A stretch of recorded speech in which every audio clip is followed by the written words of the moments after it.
Hey there, welcome to episode 54 of the Quaggling Sand audio program. I am your host, Dan Hugo, recording this at a very late in the day, relatively speaking, 4:08 p.m. on November 20, 2024. Episode 54 already. Crazy.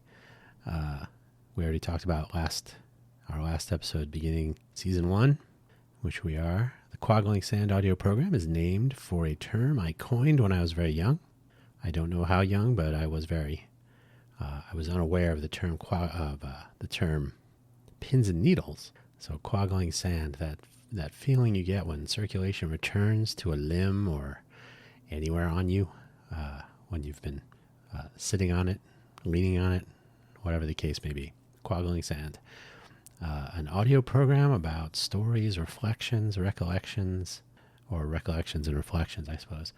There may be something useful here for some to listen to, but it's really just a collection of tales and those recollections for posterity, or there may be something for you to learn from. I certainly have over the years. Sometimes I learn things several times. And so, yeah, quaggling sand. Today's episode will be about socializing, the difference between extroverts and introverts, and where I am on that. I'll say spectrum, but I think that may sound a little bit too complicated. The spectrum that everyone talks about, of course, not the political one, that's a different thing. Being on the spectrum, that may or may not have something to do with it, don't know. But today we're talking about intro and extroverts. Hopefully wherever you found this audio program, you are able to find the episode description, which should contain some show notes with a summary and some links. There's only one extra link today, 2 shameless self-promotion, 1 Wikipedia link. So without further ado, let us begin talking about socializing. The summary of today's episode: anyone who knows me out in public would likely believe, and this has really happened, that I am a super-socializer, in addition to being a super connector. In fact, the former is untrue, and the latter is less and less true with time. That sounds like a bummer. The shameless self-promotion links, as always, the buymeacoffee.com/Dan Hugo profile page, now with the added Buy Me an Update audio clip. It's not really a clip, it's a separate little mini episode. I think the first one, episode 0, of course, was something like 4 minutes, I think. Just a quick, obviously introduced the whole thing and quick mention of each of the audio program episodes, rather than trying to announce things like, this effort or that thing or whatever, anything that sort of cuts across all of my programming or all of my general stuff, I can mention there. That way I don't say, did I talk about this last week? What, the website thing or this, that? Obviously, if there's a Quaggling Sand website update, I can mention it here also. But I don't have to talk about, we did something with Innovate for Vegas. I can mention it here, but I will mention it in the Buy Me an Update audio program either way for those treadmill sprinters who just need 4 minutes of me for some reason or maybe it's 3. It might even be 2 minutes. Who knows? In the future, we will see where it goes and what happens. We'll experiment. Audio only. And for example, if I do indeed get any audio plus video action going, we'll be sure to mention it there as well. So buymeacoffee.com/Dan Hugo for not only the general profile. I do post on there very occasionally, so we'll try to up that a bit as far as like little mini blog entries, and then the audio update. Don't forget Ko-fi.com, ko-fi.com/Dan Hugo. That is similar deal. There I can post audio updates there, but they have to point somewhere, which I could point it towards Buy Me a Coffee. But is that weird? Like, you're not allowed to come into contact with yourself if you're traveling through time, right? Can't be in the same place with your previous self or your future self, something like that. So Ko-fi.com/Dan Hugo for brief little updates, and who knows, I'll try to figure out how to make these things work, but you can check those out. By the way, as always, no obligation to spend any money. You can if you want. anything you do toss into the tip jar there does go towards purchasing coffee, which, by the way, fun fact, and this is probably a buy me an update thing, but fun fact, I try not to drink coffee before I create an episode of any of my audio programs. My voice is already on its own trajectory on any given day, and coffee doesn't help, especially if I make my usual morning cappuccino, even if it's in the afternoon, violating all the laws of nature concerning cappuccino. But it's 10 o'clock in the morning somewhere. But that just makes it worse. Any sort of dairy, anything. So on that note, the third and final link for today's episode, extroversion and introversion. And by the way, I may have said extroversion. Extraversion, extra, E-X-T-R-A, and extro, E-X-T-R-O, to go along with introversion, are both acceptable spellings. And my Obsidian note or whatever knowledge management tool, whatever it is, I don't even know what they call these things anymore, kitchen sink, it tells me that extraversion is misspelled, but extroversion is the less frequently used version. And if you look up the etymology, it's based on a misspelling from a paper, and it caught on because it's symmetric with introversion, extroversion, but it is the lesser spelling. So a Wikipedia article on extraversion and introversion, and it does a reasonable job. It doesn't. There's a lot of stuff you can flip through there if you want to. If you've ever had someone tell you, "Oh, I'm an introvert," or "Oh, I'm an extrovert," they may be referring to themselves as shy or outgoing. But I use we'll get into that momentarily. Anyway, you can check out that article, and if you are curious about either of these or any variations on a theme, and certainly if you're interested in the spectrum references, everybody's on the spectrum. That's why it's called the spectrum. So, but if you do want to learn more about that, I suggest you only begin your journey at Wikipedia. Be sure you don't end it there. I know that sounds awful, but it's true. Great place to start. Just don't end at Wikipedia. So some terms and conditions, not of this audio program, but of the terms extrovert and introvert. So the Wikipedia article does a nice job getting started on what is the usual extrovert and introvert labels, what they actually mean. But to be overly simple, so for the purposes of this audio program today, I'm going to break it down into I'm going to break the two terms into: introverts are self-energized, extroverts are externally energized. So there is more to it, though. There are some subtleties, and there are some mislabelings that happen. Again, if you're really shy, people might say you're introverted, but there might be more to it than that.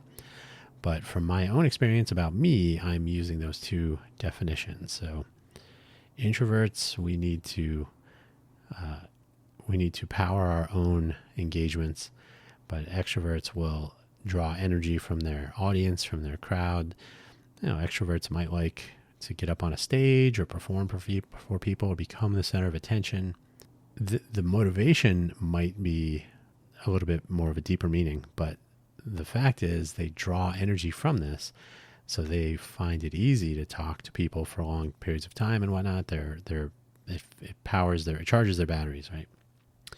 Introverts are less likely to want to keep talking to people and go, we'll get to that in a moment. So I usually tell people I am, and this is a common layperson term, that I'm an extroverted introvert. So if you really think about it, though, combining terms like this suggests that there might be more to either tendency combining with the other. So that is, extroverts might think, people that don't think about it, because everyone is somewhere, even on the simplified introvert-extrovert range. You're an extrovert. Oh, so you're outgoing, but you are also shy or something. So they'll take their own meanings from that. And in fact, an extroverted introvert may appear to be, I also take energy from crowds, so maybe I can do both. That is really not true.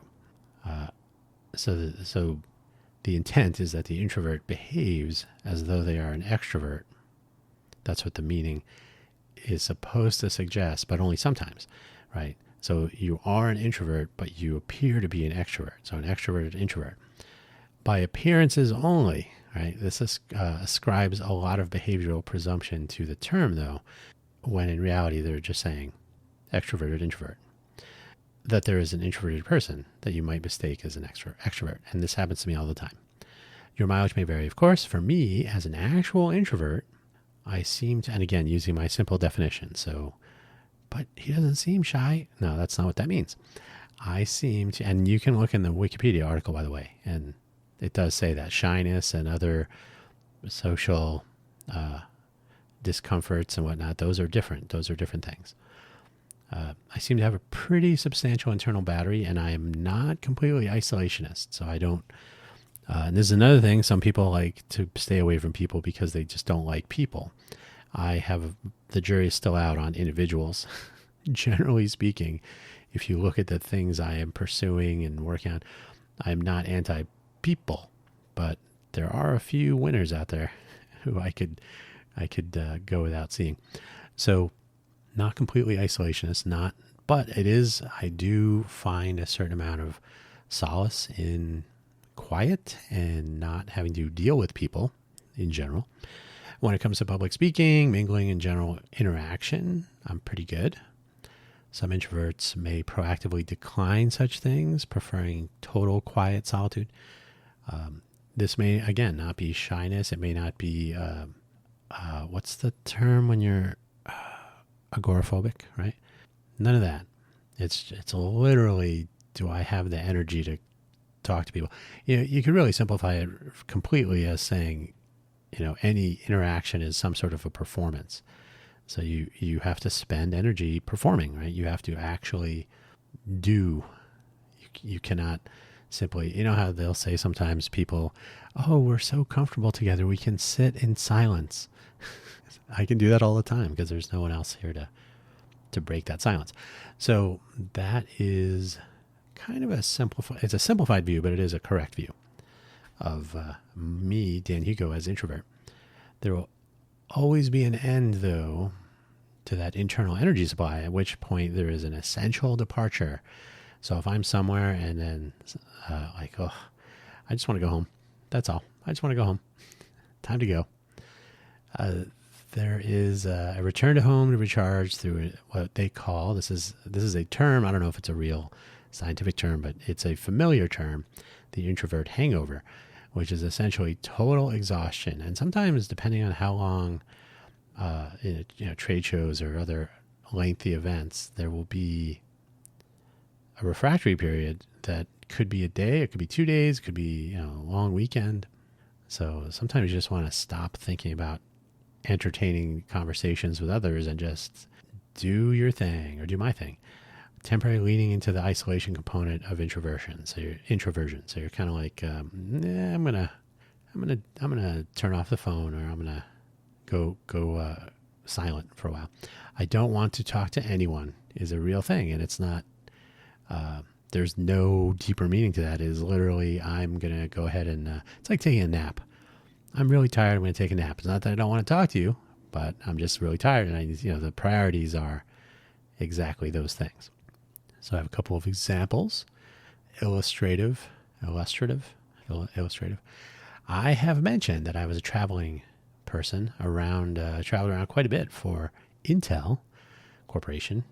I'm not necessarily cheering for their demise, but what a chaotic company. But luckily, I didn't have to deal with Intel. I was always traveling on behalf of Intel technically, by the way, a little fun fact, I was an employee of Intel Americas, which was their sort of subsidiary for remote or virtual offices. Since there was no Intel presence in Nevada, they could employ me in Nevada so that I wasn't paying like Oregon income tax or whatever, which did happen for my first paycheck, and they had to fix that.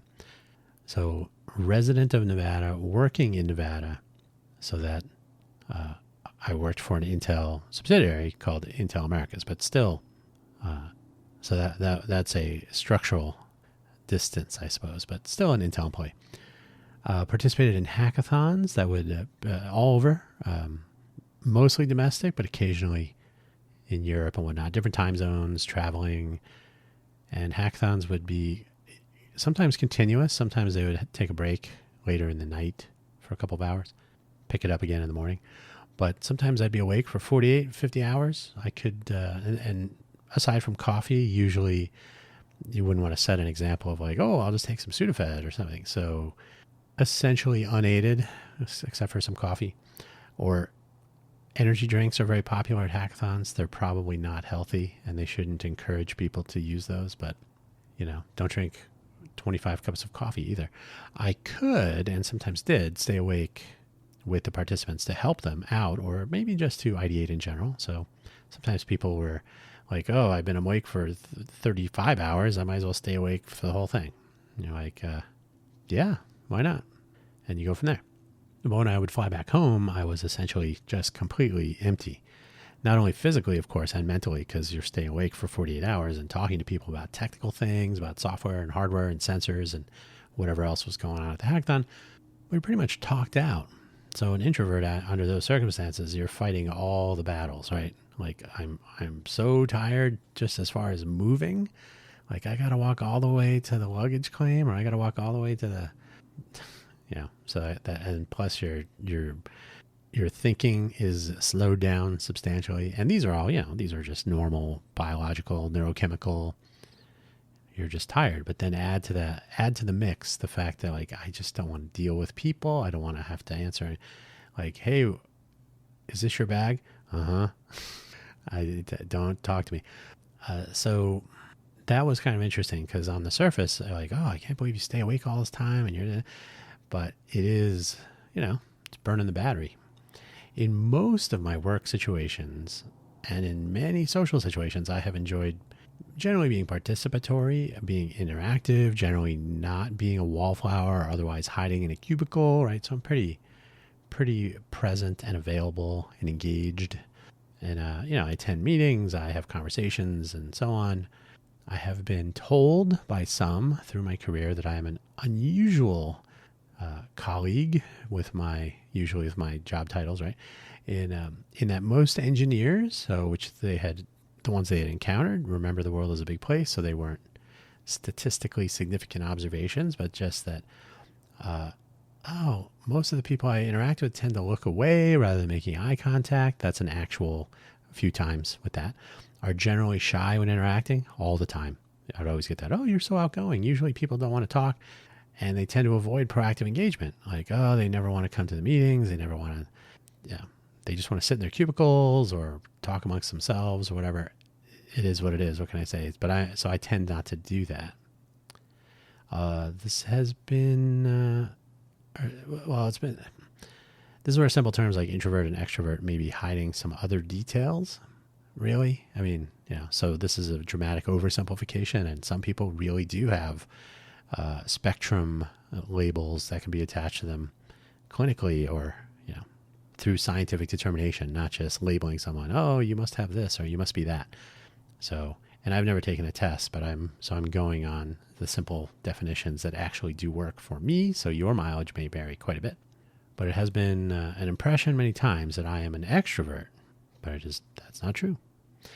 But again, extrovert and introvert, I will sometimes come across as extrovert, but I cannot pretend for very long because I will run out of steam. So it's not true. This can also apply to big picture efforts in a sense. That is, I might be interested in initiatives that are far reaching and have public and highly visible outcome potential. Those are things I've talked about previously here. I talk about them on the Cafe Genius Impresarios audio program, and we talk about them a lot in our various meetings for Innovator Vegas Foundation and my Let's Innovate for Vegas program. So all these are stories that are being told variously and ongoing. So it's not really wholly human interaction focused. Like in my day-to-day, I need to write some code, but I don't have to interact with people. But the things that I'm working on are about human engagement, community elevation, things like this. They're equally tiring though, mostly because there is still that focus on human elements and that big picture. And unless there's a meeting or a presentation, there isn't much energy to draw on, even if I could. So it's not like if I was an extrovert, I would get anything for, 10-minute meeting or in a 1 hour discussion, and usually those are virtual. And this, I think the jury's still out on whether like a Zoom call or equivalent has any impact. Like there's still something there. So I think it does have an introvert extrovert component to it, but the fact that it's virtual, so you can be in a home cocoon like environment. I always liked the Simpsons, and I don't remember the character's name, but they're out camping somewhere, and they somehow there's like a porta potty, and it gets knocked over or something, and the long-haired comic book guy, he has a long hair and a ponytail, I think, and he's sitting there and he's reading a graphic novel, I think, and he says, "Well, it looks like I will need to find myself a new fortress of solitude." And I kind of identify with that. So, yeah, Fortress of Solitude, not necessarily a cocoon, but it's always nice to have the charging station. So, evolution over time. I believe that when I was younger, there would almost certainly have been some confusion of introversion with shyness. I mean, why would I even know the difference myself? Sure, younger people tend to be shy now and then, sometimes profoundly shy, probably normal, and it's an easy mistake to make, right? Like, it's not even clear that young people, and I don't know the science behind this or the research or popular opinion, but I'm going to guess that it would be difficult to tell the difference between a variety of different similar possibilities through high school. So this is very, preschool, kindergarten, early elementary school, later in elementary school, through high school, as well as into initial college, but like maybe first year of college. As we all go through the awkward phases and social chaos of all of that, I think I was landing pretty squarely in the introvert camp, proactively engaged in group activities, a job at McDonald's and some other jobs, after school activities and whatnot, but also waking up at 4 a.m. to watch David Letterman on a VHS tape while I was doing my homework, and catching a bus at 6:30 a.m. That was mostly because the 7:30 a.m. bus would occasionally, more than once, or more than 0 times, which was enough. 7:30 bus might not show up, and so classes started at 8. So being late for 8 o'clock was a bummer, but if I had a 6:30 option and then a 7:30 option, so that's engineering thinking. So I would get to school around 7 a.m., maybe 5 or 10 minutes before, and the bus dropped me off exactly on the curb of the campus. So there was that's it. I'm here. Whenever the bus gets there, I'm there. So 7 a.m. campus was completely dark in the winter, or when the days were shorter.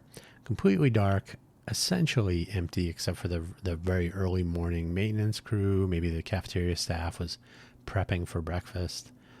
Maybe a sports team, maybe football practice might be starting soon, so the team might be in the locker rooms getting ready for a before class practice, whatever the case was. But it was essentially a ghost town, and so that's fine. That's a place where one might recharge before classes started. Hey, that worked out nicely. By the time I was in college, I was pretty established. But first year of college, you're getting used to it again, so you're still a little bit of a chaotic adjustment phase, but I was pretty established as far as my capacities and whatnot. As far as where my social interactions and personal energy capacity could converge, I was, clearly there was some tuning to do, but that it all worked out. I was fairly involved in college as well. I think every year I was in college, I had some sort of a student government or some activity that was outside of curriculum, extracurricular, but still sort of part of. I mean, at that point, everything is a curriculum, right? You're always learning something, good or bad. This would often, though, lead to outright exhaustion at bad times. I mean, Harvey Mudd College was a ridiculous workload school, so a lot of staying awake late, a lot of trying to accomplish assignments, homework assignments, taking a take-home test or whatever, in addition to just normal interaction, going to classes, function like a normal person, sort of. It was easy to time things incorrectly and just run out. So powering through on reserves of unknown origin and capacity could be a challenge, but for the most part, I had reached a steady state, and I have since then, as far as capacity planning, as far as Like, I should skip that event tomorrow because I'm already near the E. That's just experience, right? You figure that out. When you're probably in your 20s, you're probably like, oh, whatever. I can stay awake all week. It's not really true. You were faking it the whole time. So dialing in where to spend the time, though, that's the tricky part.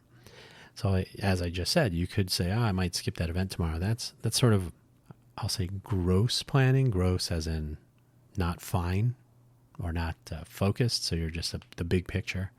Like, oh, tomorrow I'll just skip the whole thing. However, given that there are some engagement energy capacity limits in general, it becomes apparent eventually that selective use or selective engagement, so selectively using the energy that you have for these things, or generally speaking, selective engagement, makes more sense over time, more and more sense.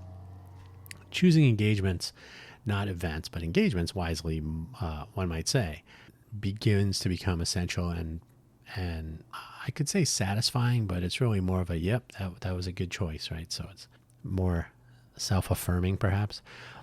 Something I found in the modern era, most definitely in Vegas, with so much engagement being via email and then text messages, social media, direct and private messages, or just social media in general, and then other messaging platforms, your WhatsApps and whatever, right?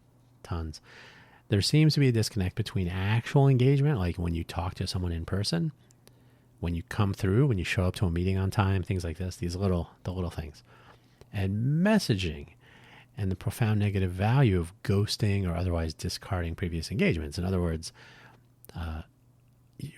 when you think about it, if somebody's used up some of that energy supply to engage with you, anyone, doesn't have to be you listening, but just, some other character, and then that person decides to just disappear, like, wow, that was a profound waste. Not just a waste of time, but, just think of where that energy could have been better spent. Mental, introvert energy, mental energy, physical, being someplace on time or whatever, and they don't show up. All these things, they may actually impact an introverted character such as myself in a different way as someone who's more extroverted. Maybe, haven't really checked, but I know for myself, yipes, I really, really, really do not care for the ghosting. And when people don't show up, they show up very late, they don't actually acknowledge it. I've told this story before. Who knows if it was in this context of quaggling sand. There was a managerial change in the engineering group at True Vision when I worked there. And it was director of engineering, Chris. I won't say his last name, but I ended up working with Chris at two other companies after I was at True Vision. Super nice guy. Maybe a little bit of an introvert. Maybe. But who am I to say?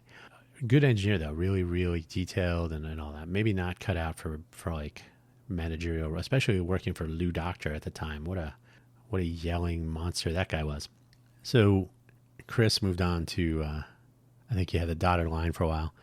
That means you still work here, but you may or may not be working on anything specific, and you may not have anybody reporting to you, and that was where he was.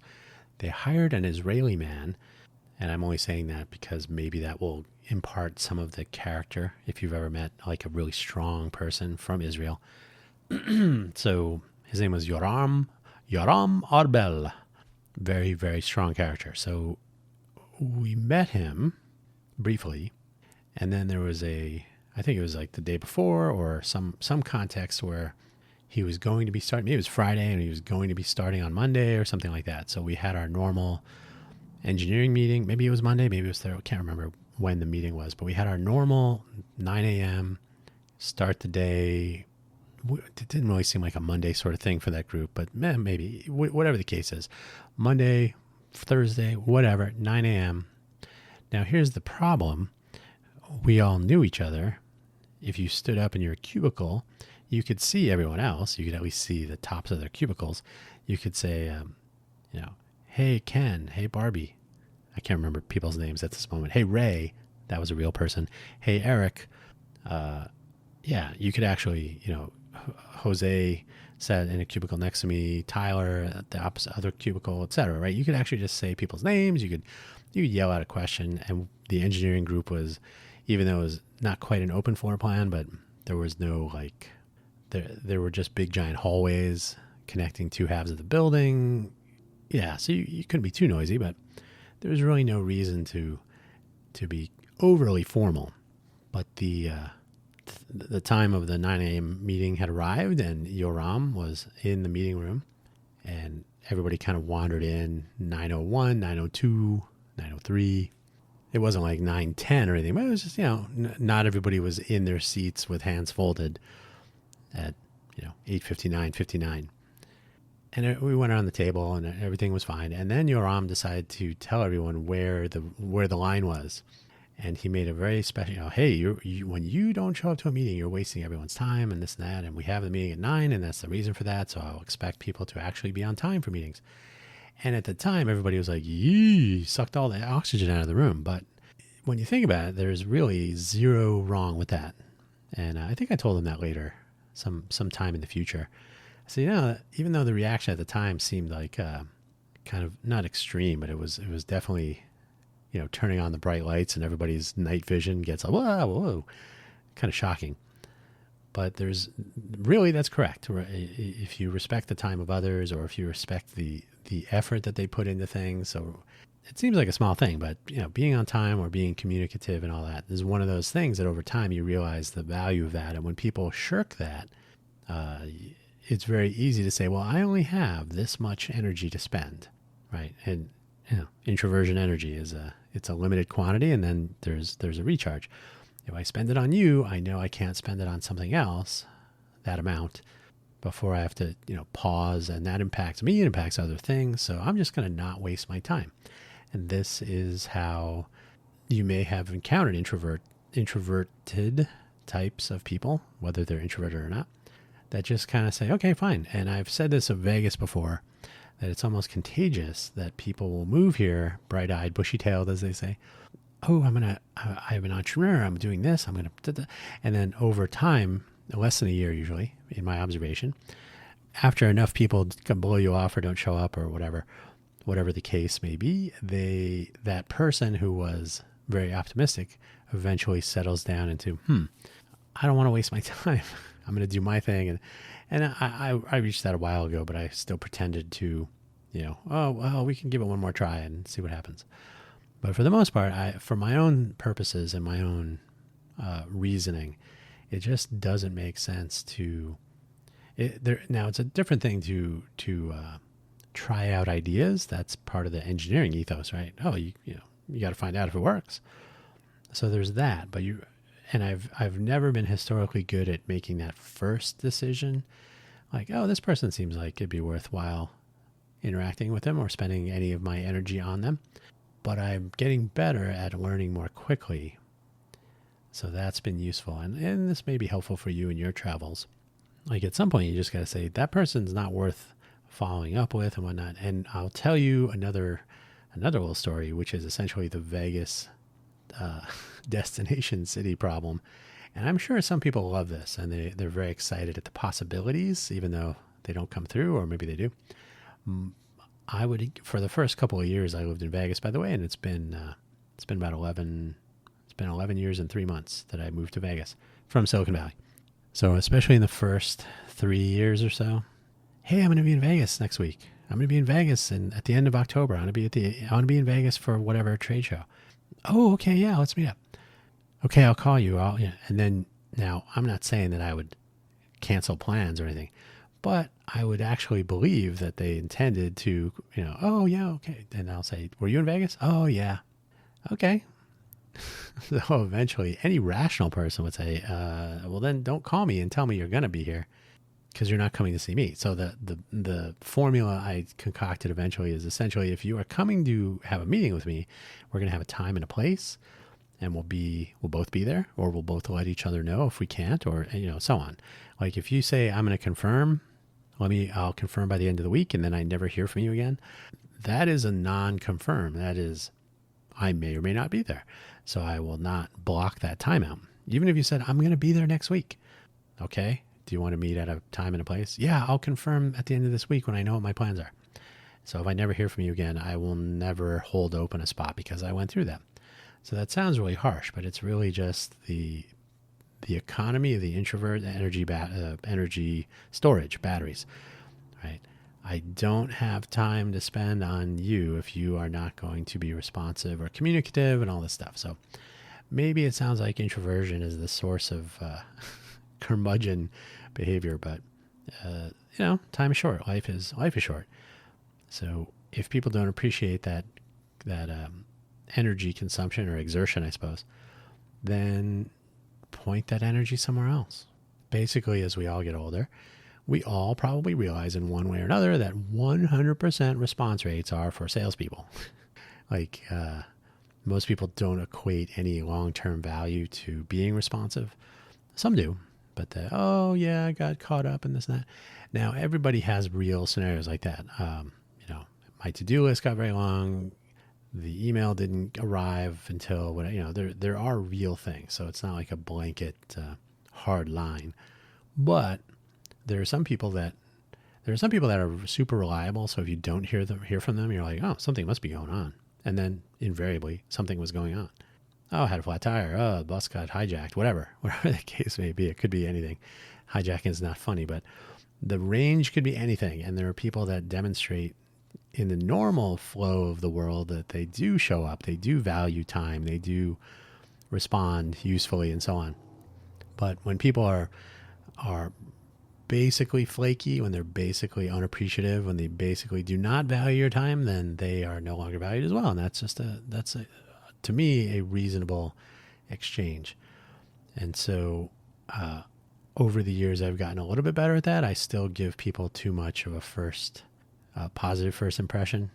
And I think we all need to learn how to read the room. So like especially in-person mingle scenarios or when you're just gathering. And this is not a post-pandemic, pre-pandemic thing, although the pandemic didn't help with the younger characters out there who were socializing through Zoom calls, not in person. I've seen some of the impact of that in my travels. Not much, but I don't really hang out with that age group too much, but just generally out in the world. But if you're in a room, if you're not reading the room, then you don't know. You may try to talk to everyone. Hey, how's it going? And it's difficult to determine once you have started a conversation with someone whether you should bail early. That comes with practice and again, reading the room, kind of getting a sense of, that person seems like they're just here for transactional, what's in it for me, engagements, and those are usually not worthwhile. And Vegas is a great place to practice that because solipsism reigns here in Vegas. It sounds harsh, but this is simply the way the world works. We cannot be friends or friendly with everyone. You can be cordial. You can be pleasant. Doesn't mean you have to turn your back if they are about to fall or if they, you can be cordial. But investing your limited resource, time, introverted energy, and if you're an extrovert, by the way, none of this might make sense to you at all. It's hard to say. But it is something to think about. It's something I think about frequently, especially when there's nobody around trying to talk to me. So on that note, today's episode is a little bit more brief than normal. There will be some truncation of silence for some longer pauses. My time says 42 minutes in 4, 3, 2, 1. So 42 minutes. I doubt it will be 42 minutes posted. And that's where I'm going to leave it for today. I hope this was useful to someone to think about, not only for yourself, but how you interact with others.